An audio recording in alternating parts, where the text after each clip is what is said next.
One of the best music cities in the world is Memphis, Tennessee, located on the mighty Mississippi River, and I've seen the Mississippi and it is indeed mighty. And I'm speaking to Chris Ingram, who's Director of Memphis Tourism for Australia and New Zealand. Chris, I've got to start with music. There's a little place in Memphis called Graceland. Can you tell me something about that place? Who lived there? Would you know who it was?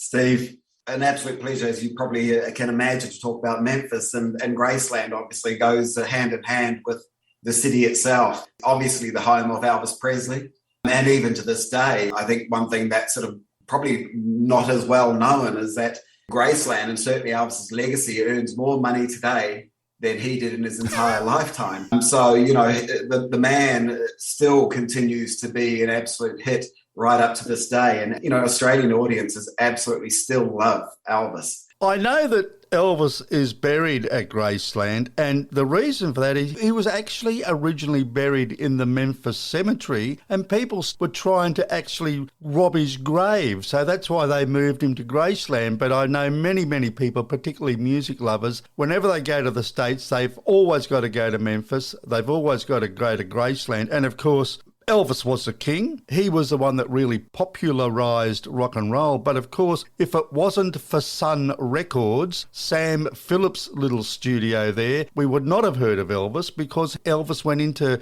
Sun Records and made a demo record for his mother. And Sam recognised that talent. And Sam, he really was the creator of rock and roll. Not only was Elvis recording at Sun Records, you had Johnny Cash, you had Roy Orbison, you had Carl Perkins, you had people like B.B. King there. It was just an amazing place. And I reckon that may be because Memphis is on the Mississippi River and it's a hub. And I reckon people from all over must have gone to Memphis for work and then to create their music. Yeah, you know, Steve, I guess the thing about Memphis, and, you know, particularly during those times, it was actually a magnet for a lot of African Americans who were sort of leaving Mississippi itself, which is, as the crow flies, and that is probably about a 15-minute drive to the border, and that with, you know, with Mississippi. And Memphis was one of those stepping stones to them getting to wherever else it was that they were wanting to go. And that was fundamentally what really sort of created a lot of the music. You know, a lot of that music really sort of started on Beale Street, really, at the very, very outset. And that pretty much became a real magnet. You know, B.B. King got a start on Beale Street. A guy called W.C. Handy, who was known as the father of the blues, but also in the churches as well, you know, the gospel singing and the like. And that was something that Elvis was very, very passionate about, was gospel music. And a little known fact, you know, Elvis won most of his Grammy awards for singing gospel music, not for the rock and roll that he actually sang as well. So he very much held gospel close to his heart. But, you know, talking about Sam Phillips and Sun Studio, you had a guy called Ike Turner, whose wife went on to become very, very famous, from Nutbush,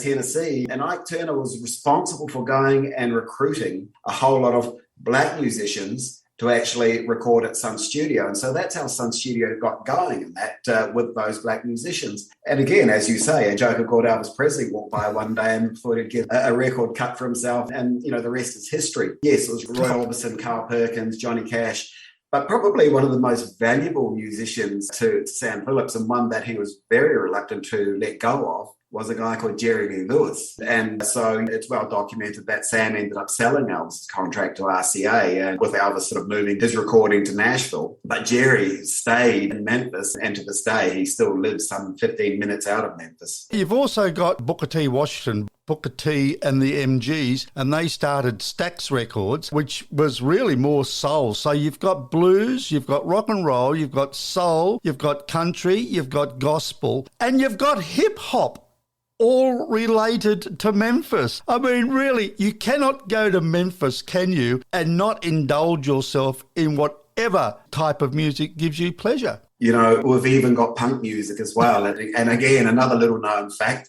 we've got a recording studio in Memphis called Goner Records, and how they originally sort of started out was just a record shop, and they quite like punk music. It's sort of evolved now to a point where they hold an annual festival, and at least 2 Australian bands every year go to Memphis to perform at Goner Fest. And Ghana Fest is this great little underground sort of punk music festival. I mean, Memphis is famous for festivals, and that, you know, you're right, it's blues, soul, and rock and roll. And there's a festival on Beale Street, and that there's also the Memphis in May, which is just a month of festivals with barbecue and music and the like as well. But yeah, you're right. I mean, it's all of that sort of music, and it is this melting pot. And often I get people asking me whether, you know, the music died basically when Elvis went, but it hasn't. You know, it's still a great music city today. A gentleman by the name of David Porter, who actually wrote a song called Soul Man along with a man called Isaac Hayes. And he was also responsible for writing songs for a famous duo called Sam and Dave. Yep. He opened up a brand new studio recently, and he's been responsible for,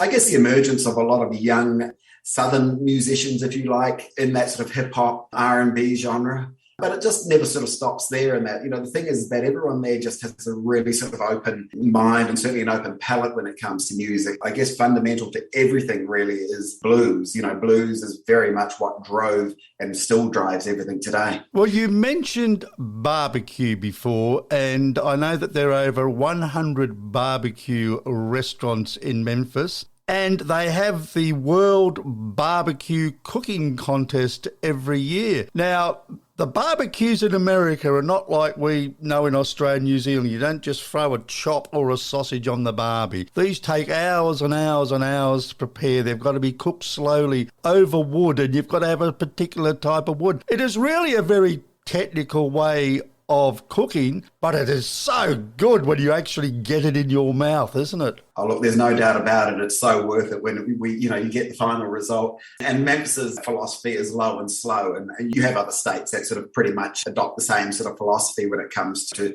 barbecue there. I think the thing as well is, you've got other states that are really quite renowned for their barbecue. You've got Texas and the like in their barbecue. What it really comes down to at the end of the day, ultimately, is whether they like it barbecue dry or whether it's wet. And the other thing is what protein they use. And Memphis and certainly Tennessee tend to use a lot more pork and rib and sort of that hind rump, which tends to sort of come through in their cooking a lot more. But the barbecue is just absolutely amazing. There's a place in Memphis called Rendezvous, and Rendezvous do their ribs are very much different to everyone else. Everyone else does low and slow. Rendezvous grill their ribs over charcoal, over coals. And honestly, the ribs are just absolutely to die for. The gentleman who opened it was a Greek immigrant. And so he brought all of those flavors and that and sort of, blended them in with flavors that you sort of had locally and that. And remembering as well, Memphis was very much one of those cities and that was pretty much fed by New Orleans and that. And so a lot of the flavors and the like came up from New Orleans up the Mississippi all the way to Memphis. And that very much influenced what they ate as well and still do today. But I think the other thing as well, Steve, is the fried chicken. You can't go past the fried chicken. There is also a serious side to Memphis. For instance, you've got a lot of museums which celebrate and commemorate its history. You've got the Cotton Museum, of course, because the cotton industry was big around there. But you also have the National Civil Rights Museum. And this is located at the place where Martin Luther King was assassinated. There would not be much joy when you visit that museum, but certainly they do look at that side of the history of Memphis, the slavery, etc. as well, don't they? Yeah, look, it's enlightening. That's probably the one word that I can probably just best describe the National Civil Rights Museum. It's enlightening. It is confronting as well. I mean, I remember the very first time I went there and going through it, and I guess certainly in our part of the world and that we have sort of this vision of what that might have actually been like and what we actually saw in the news or newsreels and the like. But actually getting there and actually seeing a lot of these exhibits and that, it becomes a little bit more true. And then I guess with the, particularly with the National Civil Rights Museum, as you finish off your tour of the museum, you actually walk through the room that Dr. King actually occupied in the days leading up to his death and obviously the day he did die. And it's curated as such, like there's still a cigarette there, with the ash sort of hanging off it and that, and there's a coffee cup and the bed sort of might be slightly unkempt and that. It's quite confronting. And then, of course, you're leaving that part of the museum, which is actually the Lorraine Motel, and crossing the street and going into a building which was the location where James Earl Ray actually took his shot. And from looking at it from the window where he would have taken his shot as well. That also blows your mind as well. And I think it's so beautifully curated. And as I keep saying, it's confronting. But I think it's also done in such a way that it actually just helps people to understand a little bit better what I think black folks and that were having to sort of endure in those times. The Lorraine Motel was actually one of a few motels or hotels, guest houses, if you like, in Memphis, where black folk were actually allowed to stay. An interesting fact when it comes to Memphis is that its involvement in the Civil War was one day. And all the Memphians went out onto the bluff and they all sat there and they sort of watched as the Union ships sort of rolled in and that, and Confederacy sort of were there as well. And they saw the Union ships and they went, actually, we're out of here, and they left. So barely a shot fired and the Union took over Memphis. So, again, Memphis, I guess as a result of that, became this safe haven for black folk to actually go to. Again, a lot of new people went there and that, off those farms and the like, and that's where the blues started. And Beale Street was a black shopping district back in the day. I believe America's very first black millionaire is from Memphis, and I'm quite certain that he owned Beale Street. And the mayor at the time, Mayor Thornton, his name was, he was the one that wanted to do something with Beale Street, so he was told about this W.C. Handy, so he brought him here, and W.C. Handy started up his band. It was called Beale Avenue, then it became Beale Street after he wrote a song. W.C. Handy wrote a song about it. But Mayor Thornton and three of his sons actually played in W.C. Handy's band, which I found to be fascinating information. When people visit Memphis, what's the best way to get around Memphis? And to get the full experience, you need really to stay somewhere near the Beale Street area. Would that be right? Yes, I think typically, that's where probably the vast majority of sort of hotels are located, are in the downtown area. There's a wide offering now. Since 2019, I think we've had about 8 brand new hotel openings in Memphis alone. Well, I'm glad you said the city's got accommodation for people of all budgets. I know it's got 100 parks, so there's my budget catered for.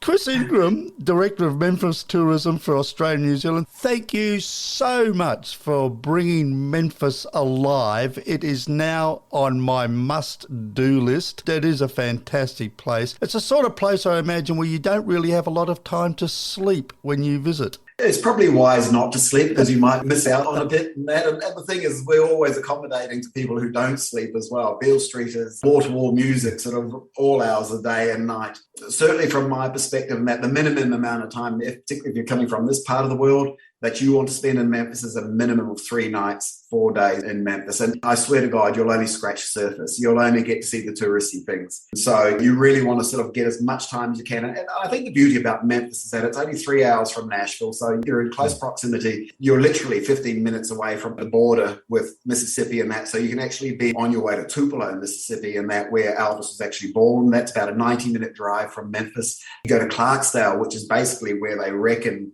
well, it still is. It's like this real melting pot, if you like, or hub for blues music. So you can head there, and that's about a 60-minute drive and that. So everything's within sort of driving distance and that. And being Australians and New Zealanders, we just love to drive. There's nothing more that we love than to drive. Being able to go to those places and actually use Memphis as, I guess, your hub to actually achieve a lot of that stuff and that, it's definitely well worth doing.